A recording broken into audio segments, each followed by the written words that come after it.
नून league के सारे अहम रहनुमा और पार्टी जिस शख्स से सबसे ज्यादा खौफजदा होते हैं वो है शेख रशीद अहमद, क्योंकि शेख रशीद ने पीटीआई में शमूलियत के बाद जितना टफ टाइम नून लीग को दिया है उतना टफ टाइम आज तक और किसी सियासी पार्टी को नहीं दिया। यही वजह है कि शेख रशीद की बातें और उसके जुमले न सिर्फ नून लीग के ऊपर बहुत भारी गुजरते हैं बल्कि इसके साथ साथ शेख रशीद सोशल मीडिया के ऊपर भी ऐसी ऐसी बातें करते हैं कि जिनका जवाब देना नून लीग के लिए बहुत ही मुश्किल हो जाता है। जिस तरह अब शहबाज शरीफ और उनके बच्चों की 16 अरब रुपए की मनी लॉन्ड्रिंग की जितनी भी तफसीलात थी वो सारी की सारी शेख रशीद अहमद ने अपने फेसबुक और ट्विटर अकाउंट के ऊपर ना सिर्फ अपलोड कर दी हैं बल्कि उसके साथ साथ उन्होंने बहुत सारे ऐसे सवालात भी खड़े कर दिए हैं कि जो यकीनन नून लीग के लिए इंतहाई परेशानी का बाइस बनेंगे। आज के इस वीडियो के अंदर हम आपको बताने जा रहे हैं कि किस तरह चपड़ासी और कैशियर या क्लर्क जैसे बंदे नून लीग के साथ खड़े होकर अरबोपति बनते रहे और उनकी तनख्वाहें 9,000, 10,000 जब 25,000 होती थी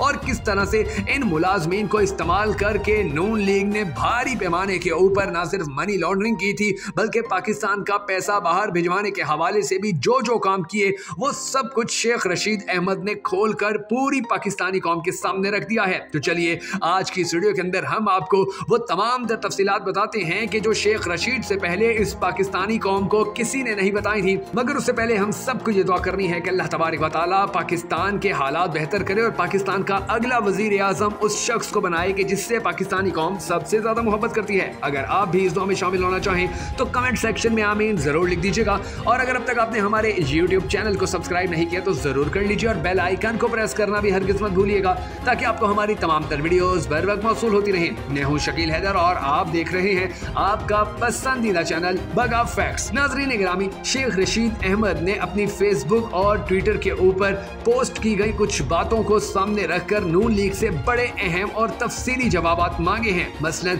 शेख रशीद ने उन तमाम लोगों के नाम लिखे कि जिनको मनी लॉन्ड्रिंग के इसलिए इस्तेमाल किया जाता रहा और बताया गया है कि किस तरह से इनको इस्तेमाल करके फिर इनको खड्डे लाइन लगाया जाता रहा। मसलन बेनामी अकाउंट्स के टाइटल के अंदर जो सबसे पहला नाम आता है वो है मलिक मकसूद चपड़ासी का, जो शरीफ ग्रुप से ताल्लुक रखता था और चपड़ासी ऑफ CEO शरीफ ग्रुप था। इसने कुल मिलाकर 3.74 अरब रुपए के डिपॉजिट करवाए जबकि इसकी माहाना तनख्वाह सिर्फ और सिर्फ 25,000 रुपए थी। इसके बाद जिस बंदे का नंबर आता है वो है मोहम्मद असलम, जो कैशियर था शरीफ ग्रुप रमजान शुगर मिल्स का और इसने कुल डिपॉजिट 1.781 अरब रुपए करे और इसकी तनख्वाह सिर्फ 10,000 रुपए थी। इसके बाद अजहर अब्बास का नंबर आता है जो क्लर्क था रमजान शुगर मिल्स में। इसने भी तकरीबन 1.677 अरब रुपए के डिपॉजिट करवाए मगर इसकी तनख्वाह सिर्फ माहाना 9,000 रुपए थी। इसके बाद गुलाम शब्बीर कुरैशी का नंबर आता है जो रमजान शुगर मिल्स के स्टोर कीपर थे और इन्होंने तकरीबन 1.545 अरब रुपए डिपॉजिट करवाए जबकि इनकी कुल तनख्वाह सिर्फ 10,600 रुपए थी। इसी तरह खिजर हयात नजर जो असिस्टेंट रमजान शुगर मिल थे उन्होंने 1.425 अरब रुपए डिपॉजिट करवाए जबकि इनकी कुल तनख्वाह 21,500 रुपए थी। इसके बाद गुलजार अहमद का नंबर आता है जो रमजान शुगर मिल के चपड़ासी थे। इन्होंने 1.28 अरब रुपए डिपॉजिट करवाए जबकि इनकी कुल तनख्वाह सिर्फ 12,800 रुपए थी। इसके बाद इकरार हुसैन का नंबर आता है जो शरीफ ग्रुप चिनियोड पावर लिमिटेड में क्लर्क थे। इनकी कुल तनख्वाह सिर्फ 13,000 रुपए थी मगर इन्होंने 1.186 अरब रुपए का डिपॉजिट करवाया। इसके बाद एम अनवर का नंबर आता है जो असिस्टेंट थे रमजान शुगर मिल्स में। इनकी तनख्वाह तो सिर्फ 15,000 रुपए थी मगर इन्होंने तकरीबन 88 करोड़ रुपए डिपॉजिट करवाए। इसके बाद एम यासीन का नंबर आता है जो गोदाम क्लर्क थे रमजान शुगर मिल के। इन्होंने तकरीबन 71 करोड़ रुपए डिपॉजिट करवाए जबकि इनकी तनख्वाह सिर्फ 31,000 रुपए थी। तोकीरुद्दीन असलम का नंबर इसके बाद आता है जो शरीफ ग्रुप हेड ऑफिस के मुलाजिम थे। ये मॉडल टाउन 55K में रहते थे और इन्होंने 48 करोड़ रुपए का डिपॉजिट करवाया जबकि इनकी टोटल तनख्वाह 21,000 रुपए थी। इसके बाद जफर इकबाल अंजुम का नंबर आता है जो रमजान शुगर मिल में असिस्टेंट थे। इन्होंने 52 करोड़ रुपए का डिपॉजिट करवाया था लेकिन इनकी माहाना तनख्वाह सिर्फ 14,000 रुपए थी। इसके बाद तनवीरुल हक का नंबर आता है जो रमजान शुगर मिल में डेटा एंट्री ऑपरेटर थे।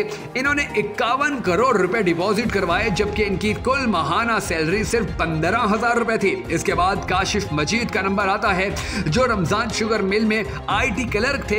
इन्होंने 36 करोड़ रुपए डिपॉजिट करवाए जबकि इनकी माहाना तनख्वाह सिर्फ 20,000 रुपए थी। इसके बाद मसरूर अनवर का नंबर आता है जो शहबाज शरीफ और हमजा शहबाज के कैशियर थे।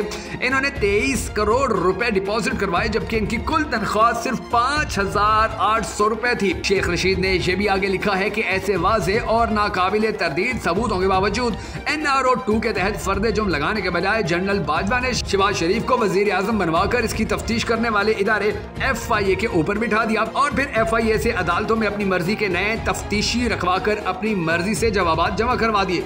शेख रशीद ने यह दावा भी किया है कि ये वाज़े और नाकाबिले तरदीद सबूत हैं कि जिनका आज तक शहबाज शरीफ फैमिली कोई जवाब नहीं दे पाई है और ना ही मुस्तकबिल में दे पाएगी।